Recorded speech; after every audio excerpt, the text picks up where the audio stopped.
Welcome once more to the TecQuipment Wednesday Q&A Live on the 10th of June. Today I am joined by Andrew Riches and I'm also joined by Dave Giddings. Hi there. Gentlemen, can you confirm that you can hear me? We can. Correct. Yeah, loud and clear. Right. Everybody's apologies for the technical challenges. I've had to do a bit of a restart, but we are back with you again, which is fantastic. Right. Okay. So today, as I explained a moment ago, we've got Andrew Riches and we've got Digital Dave with us. Today, we're going to be talking to Andrew about video production, creating lab experiment videos. As this is live, as you can tell, because of the technical challenges that we've had to overcome, then you can post your comments in the chat box. And it's so good to know that everybody can hear me. Thank you for that confirmation, John. So do feel free to post your comments in the chat box below and we'll answer those questions to Andrew. Also, let us know where in the world you're watching from today. That would be fantastic. Again, put those in the chat box. So first up, I'd like to introduce Andrew. And right on our screen here, we have a video that he edited for us last year, I believe. Andrew, can you give us a bit of a background about yourself and your expertise actually in video production? Yeah, sure, certainly can. So my background is audio primarily. I originally did music and sound recording at university, at Surrey University.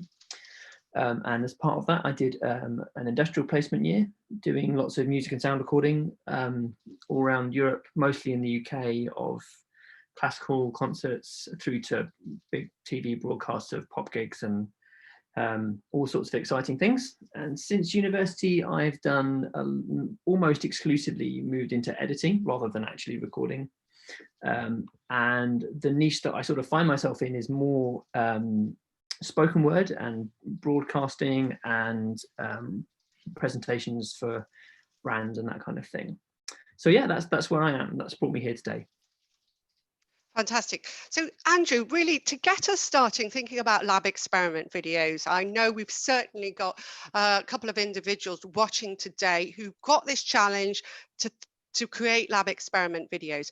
Where do you think we need to start? What are the basic fundamentals and considerations that people need to take into account? Sure. So firstly, you need somewhere to do it, which might seem like a bit of an obvious one, but actually it can make a really big impact on the video that you're going to end up with at the end of the process. And probably the best way to approach it is as if you were giving a lecture in a lecture hall rather than in a classroom. The difference being in a classroom, you get some kind of instant feedback, although we are doing an amount of interaction with an audience at the moment, which is totally doable. The way to approach it primarily is a demonstration, a giving of information rather than a backward and forwards. So yeah, it's much the same as giving a lecture, really. So you need somewhere to give that lecture, you need something to give it about, and some equipment as if you were in the room full of people. And then you need some way to transmit that. So a camera, you've probably got one in your pocket on your phone. That's probably actually a reasonably good place to start. There's no reason that you can't generate really decent video that is sufficient to translate the information that you're trying to pass on into a perfectly good enough quality to broadcast. And you need some way of getting that video online. So either you can do it live, much as we are now, or you can pre-record it onto your phone, which gives you the added bonus of being able to make changes, add in additional footage, put on overlays, that kind of thing. So that's the kind of sketch outline of where you start. Somewhere to do it, something to talk about, and a way of transmitting. Right. So you mentioned on kit and phones there. At what point would you say that phone's not good enough and you should start thinking about buying a camera? Because some universities will certainly have gone out and bought cameras or thinking about it. What's your thoughts on that? So there's a number of things. I think the prime reason that I would buy a camera is, one, perhaps your phone isn't good enough, just doesn't record video to a reasonable enough quality. It might be really obvious. You might well not have one that you can use for your company. Or if you're using it in a not particularly light room, camera phones do a lot of things reasonably well. They're not designed to do any one thing incredibly well. And one of the things that they're not very good at is video in dark rooms. They just don't really have a big enough sensor to be able to take in enough light in a dark room without it going grainy. So that's certainly one reason. If you want to do multiple shots on the fly, as it were, in real time, then you're going to need multiple ones. I would assume you don't have all that many smartphones in your pocket. And yeah, if you just want an improvement in your base level of video quality, that would certainly be a reason to improve on a camera phone. Brilliant. Right. Okay. I hope that's helped just provide a bit of guidance for people who are thinking about where to start with kit. And maybe it is the phone is the very beginning of that. Okay. So please do keep your questions coming in. Next up, I would like to flip over to Digital Dave there. I'm still here. How are you today, Dave? Yeah, very well, Dion. How are you after our technical issues? Yeah. Yeah, can you tell I've gone a bit red and hot flushed there? No, I can't panic tell. of it all. I can't tell. I thought it was a Derbyshire sun you've been catching. Yeah, well, I'm all right. I'll be better when we've succeeded today. Right. Okay. So Dave, the question for you today is, I was looking online on my favorite website, which is Interesting Engineering, and I was reading about the new horizontal skyscraper in China. This is the Raffles City. Oh God, let me get my notes to get it right. Well, Chongqing horizontal skyscraper. What I really want to talk about there, Dave, is for perhaps students who are thinking about that as a case study, what kind of engineering principles would you have to be thinking about, and how might you test them using TecQuipment's teaching apparatus? Well, because you gave me a bit of a head start in the Instagram show, I took the liberty of cheating and going on the internet, and the structure that I think you're talking about is a 300-meter long sky bridge that links the vertical skyscrapers. Okay, and it set a world record for its length and also its height off the ground, including many records have been broken, like the number of glass panels, aluminium panels. It was constructed in 9 parts. So look, basically it's a structure, Dion, and there's a key word there that should alert any of us at TecQuipment. It's a structure. So we can go to any of our structures experiments, in be it the pin jointed frameworks. There could be some struts in there, so buckling of struts, Euler struts, even beam experiments, SM1004 example. So it brings together at least 4 or 5 TQ experiments there that we could relate to. It would be nice to get the plans for it, to see the actual structure behind all the fancy glassware and the shiny aluminium and steel. But within that arrangement, there is for sure a structure that's keeping it rigid. Yeah. Brilliant. Okay, good stuff. Well, at that point, I'll give you a little bit of a break. I'm going to give you a bit of a heads up though, Dave. I want to talk about SpaceX flight next. That happened a week and a half ago. We're going to talk about rocket launches with the same kind of approach, thinking about, if you were looking at the different engineering principles, how we'd look at those. And I'll be prepared with the website to talk people through it. Okay. So while you're mulling over a top answer for that, we're going to hop back over to Andrew to talk more about video editing now. Sure. Now, one thing, we're doing live streaming today, and with live streaming can become, there's more prone issues potentially to technical challenges. Most definitely. And I want to talk about the merits of when might people consider doing a live stream rather than doing pre-recorded content, and what might be the blended approach. Okay, so first up, you're absolutely right. There are definite downsides to doing a live stream. You need to have done all of your prep beforehand, and be ready to go on the dot at the time of the presentation or class or whatever it is you're taking.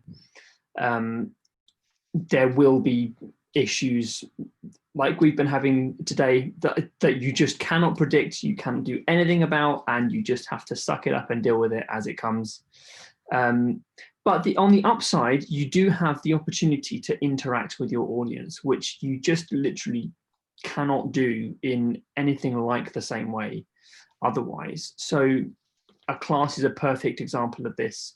Lots of school teachers will be doing classes with students live, so that they're able to ask questions via Zoom or whatever. So you can have a conversation with people, even if you're in more of a context like we are, where we're almost exclusively broadcasting, but you have some input from other people. They can email questions, send you things via Twitter or WhatsApp or whatever it is that you have to be using. Or even reporting data live, that could be another element to it. There is certainly something special about doing something live in terms of engagement with your audience. On the other hand, pre-record is great too. It gives you a chance to give a bit more, put a bit more effort into each small component, and it gives you more time to prep. So you can do things like having multiple angles or close-ups and different equipment on hand and different setups, even different locations. Obviously, that would be almost impossible to do live. That does require more effort. It takes longer. If you're used to editing, or if you have all of the equipment, then the effort and time taken is obviously reduced, but you do still need to take that into account. Yeah, and there's certainly a hybrid as well, you mentioned, which would be a live stream, much as we are now. You could be talking to a class, you could be demonstrating a piece of equipment, or taking somebody on a tour of school or whatever. But if you have an element of pre-recorded material, which would be, here's a piece of a component in finer detail, or this is the result of a previous experiment, or this is another location, or here's somebody giving you a 20-second explanation of this particular feature, that you can pre-record, get everything nice and tidily done, and then just drop it into your live stream as you go. That would be the middle ground. Okay, brilliant. Now we've had a question from Diana from Oxford Materials, and I know Diana's been looking at how she can deliver online lab sessions. One question she's asked is, what are your thoughts on VR videos? They want to offer something a bit different and interesting from students, and what would be the advantages and disadvantages of that? VR, oh, that's really interesting. Do you know what? I've never done a VR video in my life. I have seen some VR and it's amazing. The really great thing about VR is immersion. So as a viewer, you're much more involved in the scenario. However, it requires more equipment. You need something where you can record 2 streams, which somebody can then watch on 2 screens in front of their eyes. So it feels like you're watching from those 2 camera positions. There are more downsides, like you can't really move it around so much because people start to feel sick. Don't want to be doing that in a live context. It's very specialized equipment. You can't really translate it to do something else. Like you couldn't really do it for webcasting or even Zoom conferencing. It's not really applicable. I think it's very, very application sensitive. So if you have something that's environmental, where stuff's going on all around you, then absolutely that could totally transform your presentation or your interaction with people, where you can ask people to look around, look at different things. But you do need to be aware that if you want to do a 360-degree video, you need a 360-degree camera as well. Right, brilliant. Thank you for that, Andrew. I hope, Diana, that that's given you some food for thought as to the considerations you need to take into account if you are going to embark on the delivery of VR-based content. Andrew, I'm going to hop over to Dave now. Dave. Hi, Dion. Hello. Right, Dave, I'm going to share my screen at the moment. Let's see if I can show you our website. Dave, I want to talk specifically about this SpaceX launch now. Okay. Very exciting launch. Yeah. A couple of weeks ago now. If we wanted to really involve a student in that whole topic, what engineering disciplines would we be looking at, and what kind of pieces of equipment would we be using to really understand those principles in detail? Yeah, well, the first discipline that springs to mind, Dion, is our control engineering range, and straight away I can think of products that will be pretty applicable. So I'm looking at couple tanks experiment, C105, balancing the volume and the weight of multiple fuel tanks on any aircraft or vessel is absolutely important, and it needs to be kept stable. Then I'm thinking of our ball and beam experiment. Okay, this just looks into straightforward principles of control, or control of a naturally unstable system. In this case, the SpaceX. So that's quite applicable. Then we could jump ranges to theory machines, perhaps. A lot of aircraft and flying objects have gyroscopes in the front of their plane, just to keep feedback and get a feel for the imbalance. Then you could have centrifugal force apparatus as well. So there's a lot of products that can be tagged onto that vessel, Dion. Okay, right. Brilliant. Perhaps you could tell us a little bit more about, as you say, like the gyroscope and the centrifugal force. If you were to purchase these, what would be the installation process? Is it fairly simple, or do you need somebody like yourself to be involved there? Yeah, these two, the centrifugal force and the gyroscopes, it's almost the same platform. Okay, they look very similar. So it's a very quick install and commissioning. But we're talking minutes from unpacking to actually running. Some of them have VDAS, some of them don't. If they do have VDAS, then that's just 3 or 4 wires and a laptop to get, and about 3 clicks to get some meaningful data. So minimal installation. Not having said that, I have done a lot of installs on theory machines, especially complete labs. So you know, it's nice to have an expert on site, if you like, to carry out that duty. It's very simple. They do come with very comprehensive manuals. You know, our manuals are very clear, they're concise, pictorials, diagrams. We do give sample results in the back of the manuals, which we do across a lot of our products. So we try to offer the complete package. Brilliant. Thank you very much, Dave. Dave, I'm going to leave you for a moment and head back over to Andrew. I hope you're ready, Andrew. Now, what I'd like to do is talk about, you mentioned earlier if you're doing pre-record, in fact, even if you were doing a combination of pre-record with live with pre-recorded segments, what are some really key considerations for doing close-ups? Yeah, okay, so close-ups can be tricky. As you personally will know from doing some of the TecQuipment stuff, partly they can be really, really useful if you have a very specific or small component that you're trying to discuss in more detail, or if you want to talk about if you want to demonstrate how something fits together, or results like we're seeing at the moment on a particular piece of equipment. Obviously, you couldn't do that if you were in the context of standing in front of a large piece of equipment. So first up, you need to consider exactly what it is that the information you're trying to pass on is. So is it literally just a screen on a piece of equipment? Is it the equipment as a whole? Could it be a static shot? If it's just a static shot, that saves you a lot of effort, because all you need to do is frame it nicely and then you're done.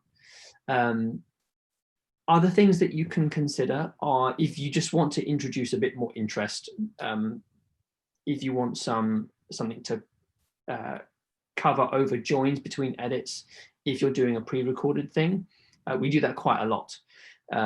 So if you're watching TecQuipment videos, you'll notice if there's lots and lots and lots of small cutaways to a particular piece of equipment, it'll definitely have been because Dion's fluffed up a lot.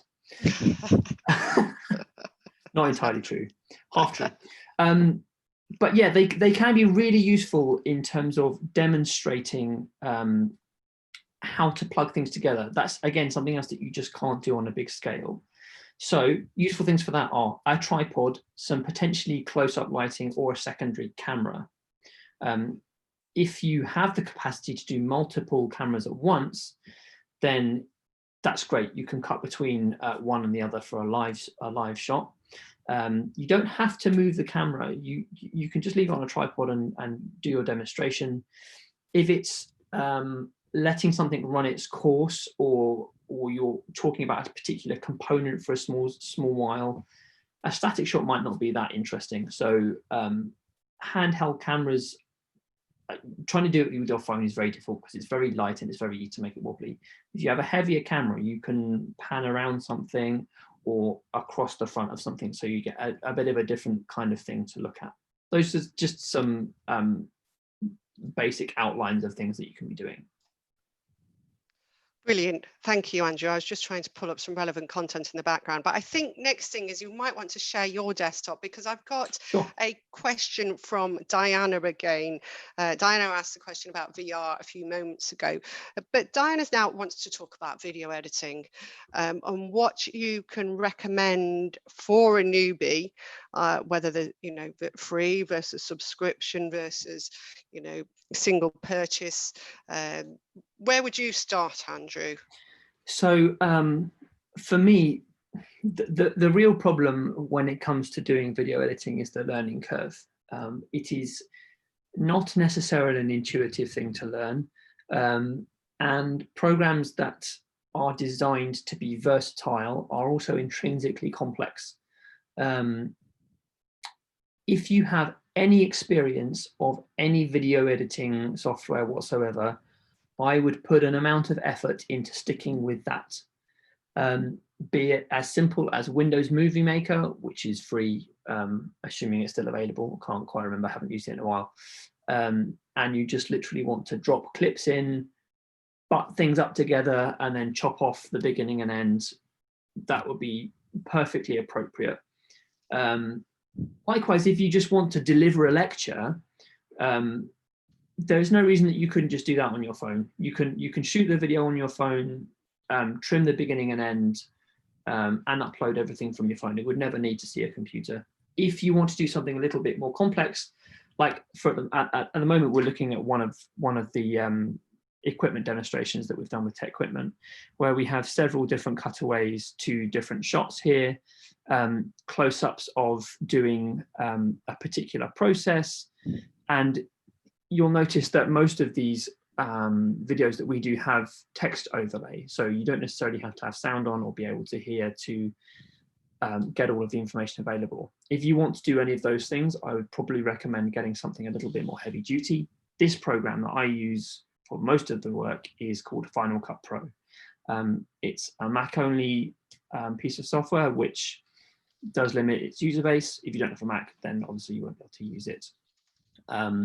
Another option would be Adobe Premiere Pro, which is cross-platform. I can't quite remember how much Final Cut Pro is. I have a vague recollection that it's in the region of 600–700 quid. Not a small investment. Adobe Premiere, I think, is about 50 quid a month for the bundle of different programs that they provide. And in terms of the learning curve, which I mentioned being the main sort of bottleneck, I'd say Final Cut Pro, if you have the choice, is a much faster program to learn. It's nicely laid out, so we can see here on the left we've got a library of various clips that I've imported to this, and they are just super easy to drag and drop over a section that you want it to go, and then zoom in, trim it to where you want it to be, and it will just work. Premiere Pro is a little bit more involved, I would say, and it's not quite as easy to jump out of the box.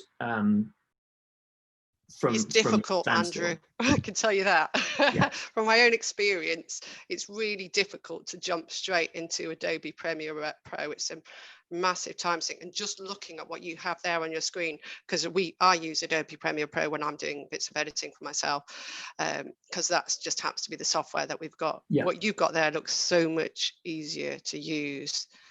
It is definitely easier to get started. The downsides to Final Cut Pro are if you want to change things, like for instance these subtitles that you can see at the moment. If you want to adjust the layout or how they work or how they transition, fade it in and out or anything like that, you have to do it in a totally different program. Final Cut Pro is just not the right thing for that. Premiere is much broader in that regard, and you can do a lot more things in it. But because there's more things readily available to you, there's more things to learn and more barriers to you just chucking stuff in and getting something out. I think one thing that I feel worth adding, particularly for somebody like Diana, I think you're a lab technician, Diana, is that yes, there will be a massive learning curve. If you're going to be doing a lot of it, then it's going to be worth you potentially doing that learning. It also depends on the rest of your workload, because this is a massive thing to do on top. It's not like just you running your lab sessions that you usually do. So just to put that into perspective, this video that we're looking at the moment is, well, let's call it 5 minutes long. I think probably with revisions and subtitles, probably a few hours work for an editor. It really, really depends on the exact footage, how many different inserts you want to do, the types of cutaways, do you want to do subtitles, and how fussy your client is. How, is your boss really particular about you being word perfect? Does it have to match a script? That kind of thing. Dion, the first video that you did in Premiere, do you have any idea how long it took you? It's probably a couple of days, because I was also flipping back and forth to YouTube to learn every single function of what I needed to do. I had no idea even how to pop things into a timeline and then drag and drop things and stuff.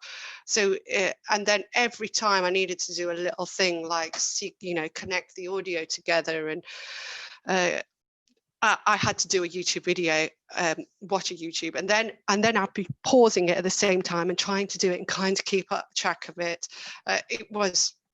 I hated it, absolutely. There is a lot to learn, isn't there? I find with video editing, when you're having a good day, it's brilliant, it's amazing, it all comes together. I had one like that last Tuesday, and I filmed and I videoed, I edited it all in one day, and it was like whoosh, amazing. The week before, I'd had a week where I hadn't got such good footage. I'd made more mistakes, so I had to do more edits. Then I just had to do, I couldn't get Adobe Premiere Pro to behave itself.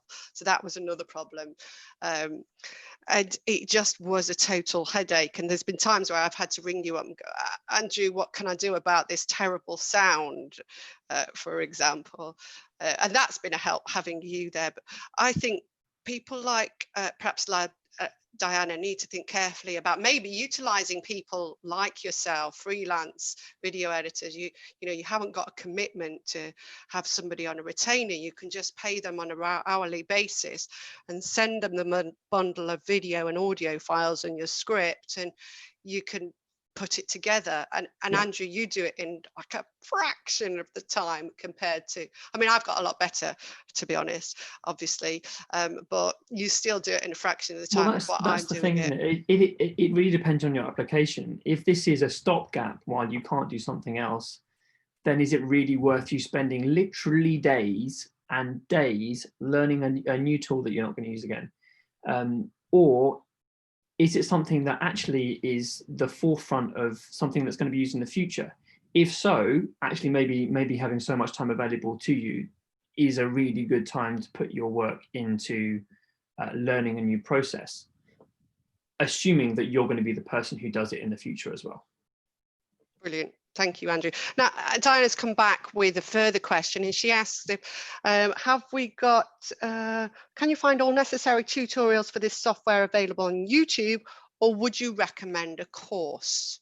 I would say, assuming that you are going for something relatively basic, if you just want to say, demonstrate a piece of equipment, much like Dion is here in this video, I would say there's no reason that you couldn't pick up everything that you need to on YouTube.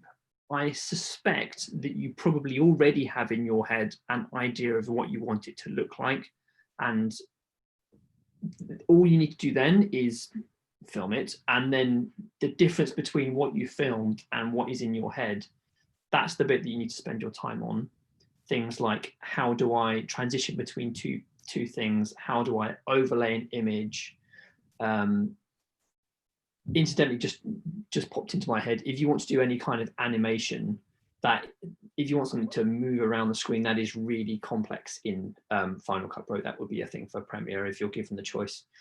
But on the whole, I would say, unless you want to go particularly specific, you can find almost everything that you need on YouTube. Yeah, that shouldn't be an issue. Brilliant. Thank you for that, Andrew. Diana, I hope that has helped clarify your question. I know when I was learning about creating videos, I went on a day's course. It was provided by the local business link. It was free. That was quite a good foundation. It gave me a booklet, but it wasn't about video editing at all. And it was video editing that I turned to YouTube for help on. It was all the other considerations that that particular course helped me with. I also looked for paid courses as well, but it was really hard to find them, hard to find things that are relevant, that really connected.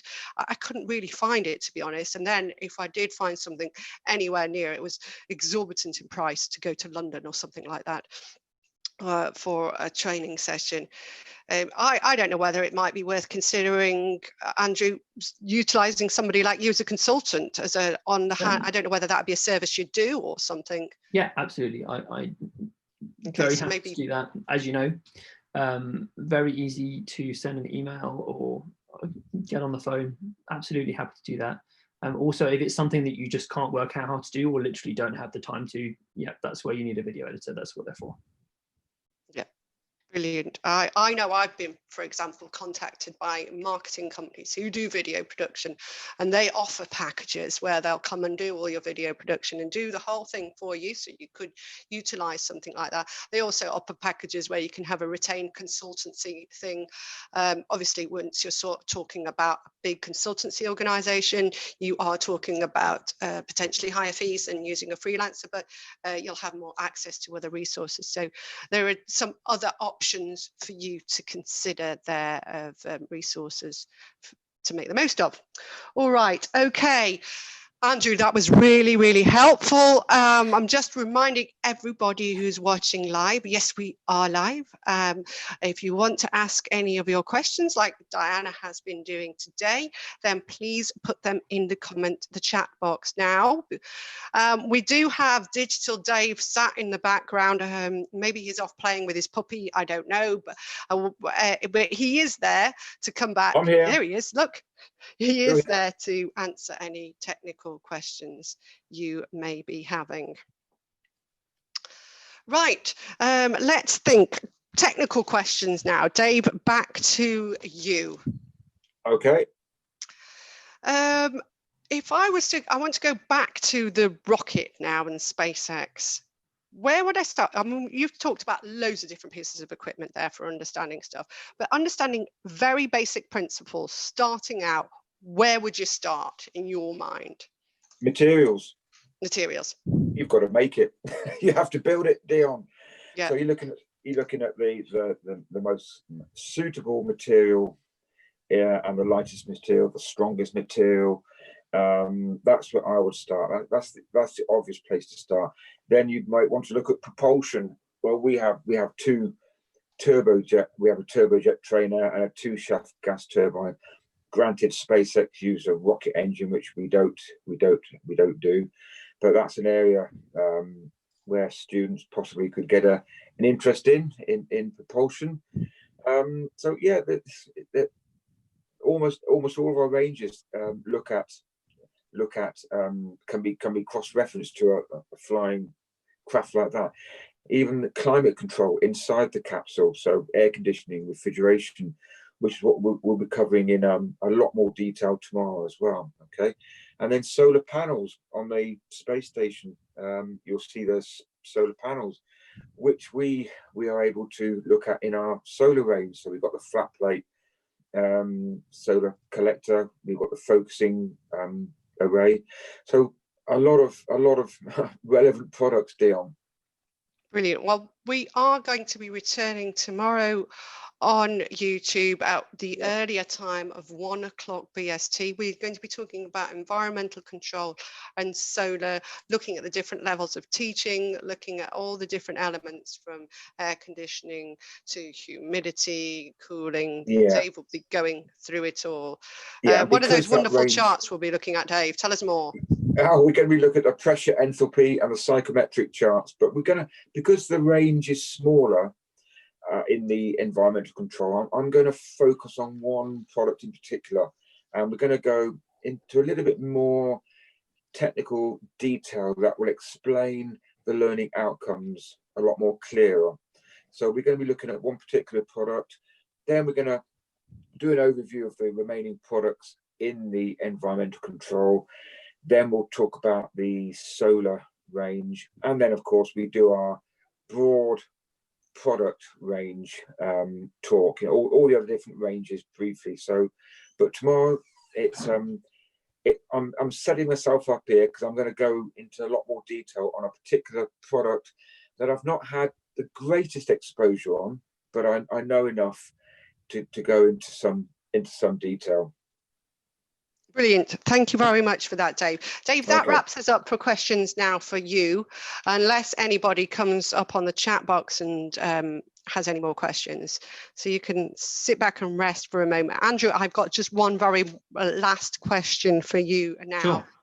I'm going to let you share your screen again, if you may.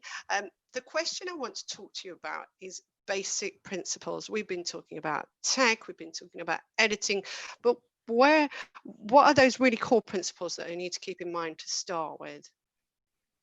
Yeah, so good question. Essentially, I think it's where you put your energy. And that's determined by a number of things. Primarily, I would say your most important thing is the content that you're trying to demonstrate. If it's a piece of equipment, if it's a knowledge you're trying to pass on, if it's a conversation you're trying to have, if it's a back and forth with someone who's an interview or whatever, that content's got to be the primary thing.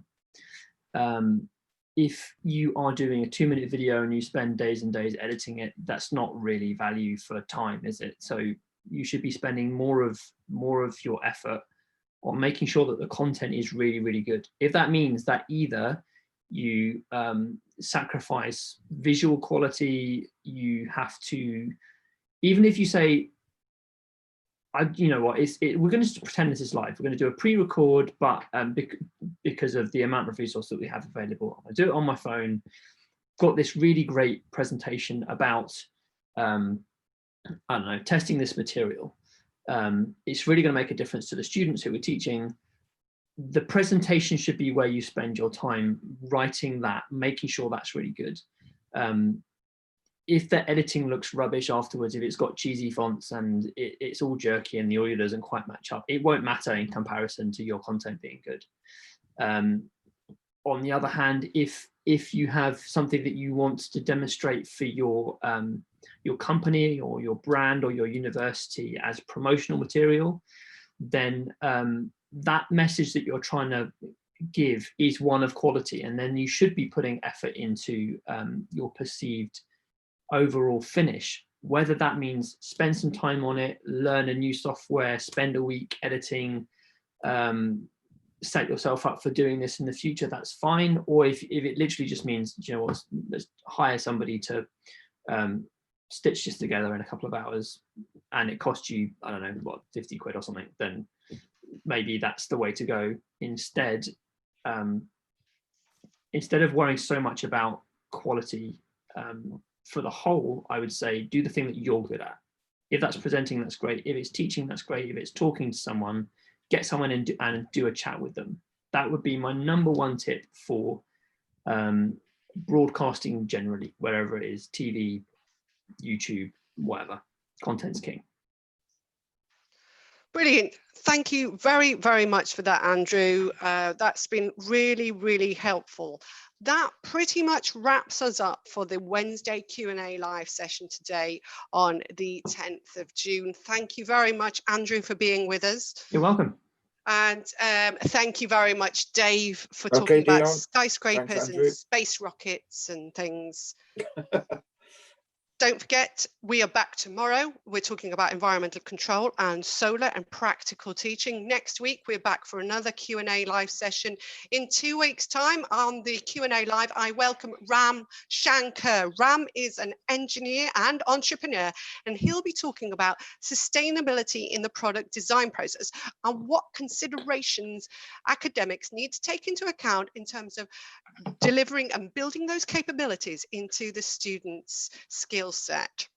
So return to watch us then. Don't forget to set the reminders. If you're not already subscribing to TecQuipment's YouTube channel, you might just want to do so. We put out lots and lots of videos. At least once a week, you can expect to see a video on our channel. Thank you, everybody who's been watching today. Thank you for your comments, your questions, the likes of Sambit and Diana, who've been there watching us and asking questions. We shall see you again soon. That's it from us. Thank you very much and goodbye.